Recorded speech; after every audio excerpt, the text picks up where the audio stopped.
Hello friends, how are you all? I hope you are all fit and fine. Friends, I am Mukesh Prajapati and today I will teach about picture description means કે ચિત્રનું વર્ણન. વિદ્યાર્થી મિત્રો, આગળના વિડીયોની અંદર આપણે જોઈ ગયા કે પિક્ચર ડિસ્ક્રિપ્શન એ સિમ્પલ પ્રેઝન્ટ ટેન્સ અથવા તો પ્રેઝન્ટ કન્ટિન્યુઅસ ટેન્સની અંદર કરવામાં આવે છે. આજે આપણે જોઈશું એન ઓફિસ કે અહીંયા પિક્ચર એ શાનું આપેલું છે, એક ઓફિસનું ચિત્ર આપેલું છે, તો એનું આપણે વર્ણન કેવી રીતે કરી શકીએ ચાલો જોઈએ. તો જો ફર્સ્ટ સેન્ટેન્સ તો આપણે કોમન કે this is a picture of an office. આ ઓફિસનું ચિત્ર છે. હવે ઓફિસની અંદર કોણ હોય? માણસો. તો many people are working in it કે ઘણા લોકો તેમાં કામ કરી રહ્યા છે. કે ઓફિસમાં બધા લોકો શું કરતા હોય? કામ કરી રહ્યા છે. તો આપણે સેન્ટેન્સ લખીશું કે many people are working in it. ઘણા લોકો તેમાં કામ કરી રહ્યા છે. હવે બીજું શું દેખાય છે? ત્યાં આપણને ઘણા ટેબલ અને ખુરશીઓ દેખાય છે અને ઓફિસની અંદર કેવી રીતે ગોઠવેલી હોય? તો સુવ્યવસ્થિત રીતે ગોઠવેલી હોય. તો આપણે એના પછીનું સેન્ટેન્સ લખીશું All the tables and chairs are neatly arranged in the office. કે બધા ટેબલ અને ખુરશીઓ ઓફિસમાં સરસ રીતે ગોઠવેલા છે. કે ઓફિસની અંદર બધી જ ખુરશીઓ અને ટેબલો ખૂબ જ સરસ રીતે ગોઠવેલી છે. ત્યાર પછી કે જો શરૂઆતમાં જ કે ટાઈપિસ્ટ એ શું કરી રહ્યો છે? ટાઈપરાઇટર ઉપર કંઈક ટાઈપ કરી રહ્યો છે. તો એના વિશેનું સેન્ટેન્સ બનાવીશું the typist is typing on typewriter.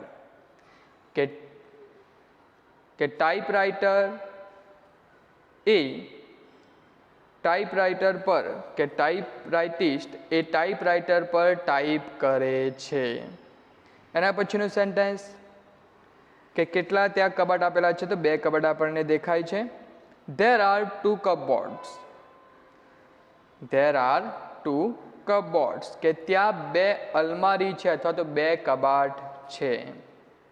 હવે કબાટની અંદર શું દેખાય છે તમને? ઘણી ફાઇલ દેખાય છે. તો the cupboards are full of files. કે અલમારીઓ અથવા તો કબાટ એ ફાઇલોથી ભરેલા છે. હવે બધી ફાઇલ એ કેવી રીતે ગોઠવેલી છે? તો files are neatly arranged in the cupboards. કે ફાઇલો અલમારીમાં સુવ્યવસ્થિત ગોઠવેલી છે. એના પછી જો એની આગળ એક માણસ કે ટાઈપરાઇટરની સામે એક માણસ એ કંઈક પેપર પર કંઈક કામ કરી રહ્યો છે, લખી રહ્યો છે. તો એના વિશેનું sentence the man sitting in front of the typist.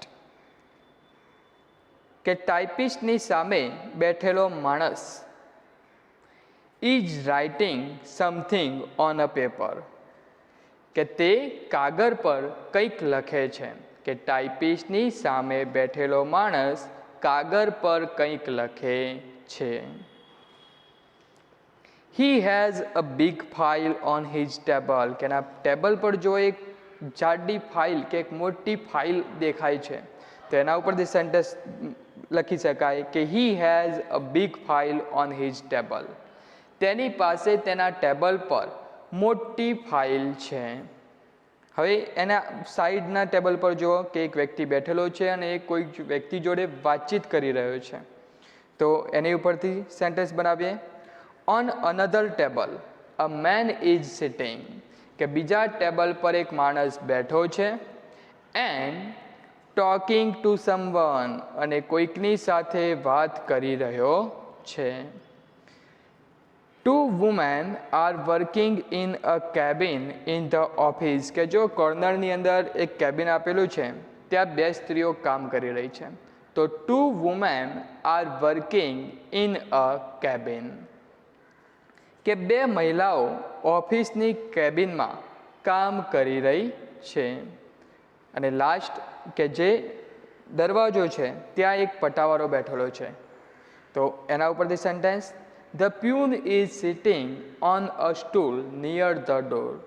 કે પટાવાળો દરવાજા પાસે ટેબલ પર બેઠો છે. તો વિદ્યાર્થી મિત્રો, આ રીતે આપણે આ ઓફિસનું વર્ણન કરીએ. હવે આ જ પ્રમાણે તમે કોઈ પણ પિક્ચર પૂછાય તો એનું વર્ણન કરી શકો છો, અને એક્ઝામમાં જો ઓફિસનું પૂછાય તો આ રીતે તમે સેન્ટેન્સ બનાવી શકો છો. આની સિવાય પણ તમને કોઈક અલગ સેન્ટેન્સ બનાવી શકતા હો તો એ પણ લખી શકાય છે, કે તમને ચિત્રની અંદર જે દેખાય છે એના વિશે તમે સેન્ટેન્સ બનાવી શકો છો. ચાલો હવે એક બીજું પિક્ચર જોઈએ કે ચિત્ર શું દેખાય છે. તમે ચિત્રની અંદર કે ચિત્રમાં તમને એક બર્થડે પાર્ટી કે કોઈનો જન્મદિવસ છે અને એનું સેલિબ્રેશન થઈ રહ્યું છે તો એ દેખાય છે. તો આ બર્થડે પાર્ટીનું ચિત્ર છે. તો પહેલું જ સેન્ટેન્સ આપણે લખીશું, this is a picture of a birthday party, કે આ બર્થડે પાર્ટીનું ચિત્ર છે. તો હવે બર્થડે પાર્ટી છે તો આખો રૂમ એ કેવો છે, શણગારેલો છે.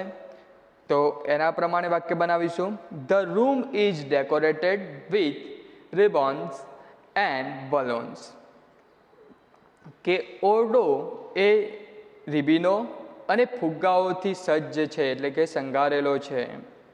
હવે અંદર રૂમની અંદર કોણ છે, સેલિબ્રેશન માટે કોણ આવ્યું હોય, લોકો આવ્યા હોય તો અને બાળકો આવેલા હોય. તો there are many children in the room, કે રૂમમાં ઘણા બાળકો છે. હવે બાળકોના માથા ઉપર જુઓ કે અલગ અલગ તમને કેપ ને એ બધું દેખાશે, કે ઘણાએ અલગ અલગ પ્રકારના માસ્ક પહેરેલા હોય, કેપ પહેરેલી હોય. તો એના પરથી આપણે વાક્ય બનાવી શકીએ કે આપણે સેલિબ્રેશન હોય તો બધા બર્થડે કેપ પહેરતા હોય છે. તો એ રીતે કે they are wearing birthday caps, કે તેઓએ જન્મદિવસની ટોપીઓ પહેરી છે. ત્યાર પછી વચ્ચે મિડલની અંદર એક ટેબલ છે, તો ટેબલની ઉપર બર્થડે છે તો શું હશે, બર્થડે કેક છે. તો એના પરથી વાક્ય બનાવી શકાય કે there is a cake on the table, table પર એક કેક છે. હવે કેકની ઉપર શું દેખાય છે, કેન્ડલ્સ. તો there are some candles on the cake, cake પર કેટલીક મીણબત્તીઓ છે. હવે મીણબત્તીઓ સિવાય પણ આજુબાજુ તમને કંઈક દેખાય છે, શું દેખાય છે, ગિફ્ટ છે. તો એના પરથી વાક્ય કે there are many gifts on the table, કે ટેબલ પર ઘણી બધી ભેટો છે. હવે બીજી થોડી ઘણી ભેટો એ તમને નીચે પણ પડેલી દેખાય છે. તો some gifts are laying on the floor, કેટલીક ભેટો ફ્લોર પર પડેલી છે. હવે એક સ્ત્રી જો શું કરી રહી છે કે એના હાથની અંદર કે ઘણા ગ્લાસ છે, તો એ કંઈક પીરસી રહી છે. પણ શું પીરસી રહી છે, કંઈક કોલ્ડ ડ્રિંક્સ હશે કે એવું કંઈક હશે. તો એના પરથી વાક્ય બનાવી શકીએ, one lady is serving drinks, કે એક મહિલા એ પીણું પીરસી રહી છે, કે અથવા પીણું પીરસે છે. While another is serving snacks, જ્યારે બીજી નાસ્તો આપે છે. જ્યારે બીજી એ શું કરે છે, નાસ્તો આપે છે. એની બાજુમાં જો એક સ્ત્રી ઊભી છે, એના હાથની અંદર નાસ્તો છે, તો એ નાસ્તો પીરસી રહી છે. A man has a bucket of flowers in his hand, કે એક માણસના હાથમાં ફૂલોનો ગુલદસ્તો છે. And a camera around his neck, અને ગળામાં કેમેરો છે.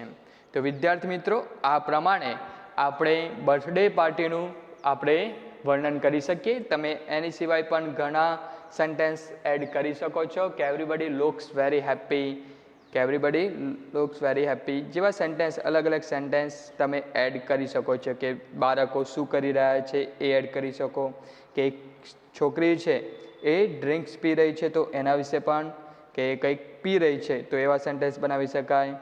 બાજુમાં એક છોકરી છે ડોલ સાથે રમી રહી છે તો એ લખી શકાય, એના હાથમાં ડોલ છે. એવા અલગ અલગ સેન્ટેન્સ તમે અહીંયા એડ કરી શકો છો. ચાલો વિદ્યાર્થી મિત્રો, આગળ એક બીજું પિક્ચર જોઈએ, ધ સીશોર મીન્સ કે દરિયા કિનારો. કે અહીંયા ચિત્રની અંદર તમને સ્પષ્ટપણે દરિયા કિનારાનું દેખાય છે. તો પહેલું જ સેન્ટેન્સ આપણે લખીશું, this is a picture of the seashore, કે આ દરિયા કિનારાનું ચિત્ર છે. હવે દરિયા કિનારાની અંદર તમને શું દેખાય છે, તો ત્યાં 4 બોટ દેખાય છે આપણને. તો there are 4 boats in the sea, કે સમુદ્રમાં 4 બોટ છે અને સૂર્ય આથમી રહ્યો છે, એટલે કયો સમય દેખાય છે તમને? ઇટ ઇઝ ઇવનિંગ, સાંજ છે. હવે આગળ જોવે ચિત્રની અંદર કે શરૂઆતમાં જ તમને થોડા છોકરાઓ એ શું કરે છે? વોલીબોલ રમતા દેખાય છે. તો some boys are playing volleyball on the beach. કેટલાક છોકરાઓ કિનારા પર વોલીબોલ રમી રહ્યા છે. હવે એની બાજુમાં જુઓ કે 2 બાળકો છે એ માટીનો કિલ્લો બનાવી રહ્યા છે. તો એની પરથી વાક્ય, some children have made a send castle, એટલે કે માટીનો કિલ્લો. કે કેટલાક બાળકોએ માટીનો કિલ્લો બનાવ્યો છે, કે દેખાય છે એમને કિલ્લો બનાવેલો છે.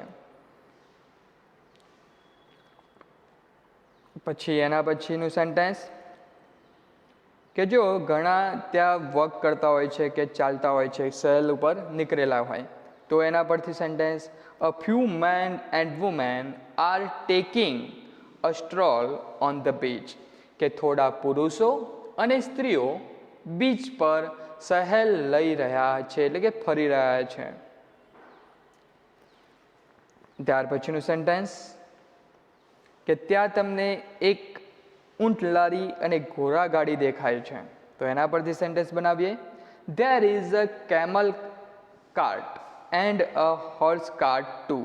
કે ત્યાં એક ઊંટ લારી અને ઘોડાગાડી પણ છે. હવે એની અંદર કોણ બેઠેલું છે? તો બાળકો બેઠેલા છે. તો children are enjoying the rides in this cart. કે બાળકો આ ગાડાઓની સવારીની મજા લઈ રહ્યા છે. હવે તમને ત્યાં જે લારીઓ છે એની બાજુમાં જ એક ફુગ્ગાવાળો દેખાય છે. તો એના પરથી વાક્ય, there is a balloon man too. એક ફુગ્ગાવાળો પણ છે. અને હવે એક કોર્નરની અંદર જુઓ કે એક આઈસ્ક્રીમવાળો પણ દેખાય છે. તો there is an ice cream seller on the sea shore. ત્યાં દરિયા કિનારે આઈસ્ક્રીમ વેચનાર પણ છે. તો વિદ્યાર્થી મિત્રો, આ રીતે આપણે સીસોરનું વર્ણન પણ કરી શકીએ. આના સિવાય પણ તમે ઘણા સેન્ટેન્સ અંદર એડ કરી શકો છો. ચાલો વિદ્યાર્થી મિત્રો, હજુ એક આપણે પિક્ચર જોઈ લઈએ છીએ કે શાનું પિક્ચર દેખાય છે? બેડરૂમ છે. તો માય બેડરૂમ. તો ધીસ ઇઝ માય બેડરૂમ. આ મારો બેડરૂમ છે. હવે બેડરૂમમાં આપણું બેડ હશે, તો બેડ ક્યાં છે એ કહેવાનું છે. My bed is near the window. મારો પલંગ બારીની નજીક છે. હવે બારીની નજીક છે. હવે બારીની બાજુમાં એક ડ્રેસર છે, એટલે કે આપણે જ્યાં આપણા કપડાને એ બધું પહેરતા હોઈએ, તૈયાર થતા હોય તે. તો એની પરથી વાક્ય બનાવીશું, there are 2 drawers in my dresser. કે મારા ડ્રેસરમાં 2 ડ્રોવર્સ છે, કે જ્યાં આપણે તૈયાર થતા હોઈએ ને એ. કે સામેની તરફ દેખો તમને 2 ડ્રોવર દેખાશે, એક સાઈડમાં અને એની બાજુમાં, વિન્ડોની બાજુમાં જ છે. ત્યાર પછીનું સેન્ટેન્સ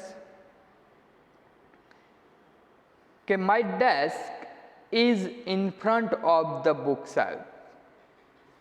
કે મારી ડેસ્ક મીન્સ કે એક ઢળતી, એટલે કે આમ ઢળાવ હોય એવી પાટલી હોય એને ડેસ્ક કહેવામાં આવે.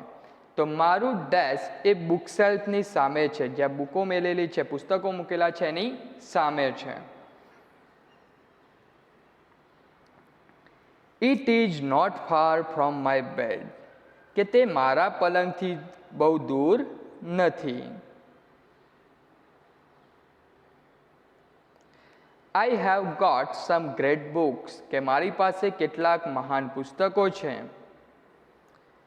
કે અહીંયા પુસ્તકો દેખાય છે બુક શેલ્ફની અંદર, તો એના વિશેની વાત કે I have got some great books. કે મારી પાસે કેટલાક મહાન પુસ્તકો છે. There is a poster on the walls. કે દેખો આપણા બેડની પાછળ જ એક પોસ્ટર છે, 2 પોસ્ટર દેખાય છે તમને. તો દિવાલ પર એક પોસ્ટર છે. I have got a nice carpet on the floor. કે મારા ફ્લોર પર એક સરસ કાર્પેટ છે, કે નીચે કાર્પેટ પાથરેલું હોય એવું દેખાય છે. તો આપણે એ સેન્ટેન્સ લખી શકીએ. ત્યાર પછી બેડ પર તમને એક બેગ પડી હોય એવું દેખાય છે, તો my bag is laying on my bed, કે મારી બેગ મારા પલંગ પર પડેલી છે. હવે કોર્નરમાં એક કોમ્પ્યુટર ટેબલ છે, તો એના ઉપરથી વાક્ય કે there is a computer with keyboard on a table, કે ટેબલ પર કીબોર્ડવાળું કોમ્પ્યુટર છે. ત્યાર પછી ત્યાં જ કે જે ડેસ્ક છે અને કોમ્પ્યુટર ટેબલ છે બંનેની વચ્ચે તમને બે જોડી શૂઝ દેખાય છે, તો there are 2 pairs of shoes in the room, કે રૂમમાં બે જોડી જૂતા છે, બૂટ છે. તો આ પ્રમાણે તમે સેન્ટેન્સ બનાવી શકો છો. એનાથી વધારે બનાવવા હોય તો તમે અલગ અલગ સેન્ટેન્સ લઈ શકો છો, કે the bedroom is very big and clean જેવા સેન્ટેન્સ તમે અંદર એડ કરી શકો છો. તો વિદ્યાર્થી મિત્રો, આ રીતે તમારે કોઈ પણ પિક્ચર પૂછાય તો આ રીતે એનું વર્ણન કરવાનું છે. Thank you.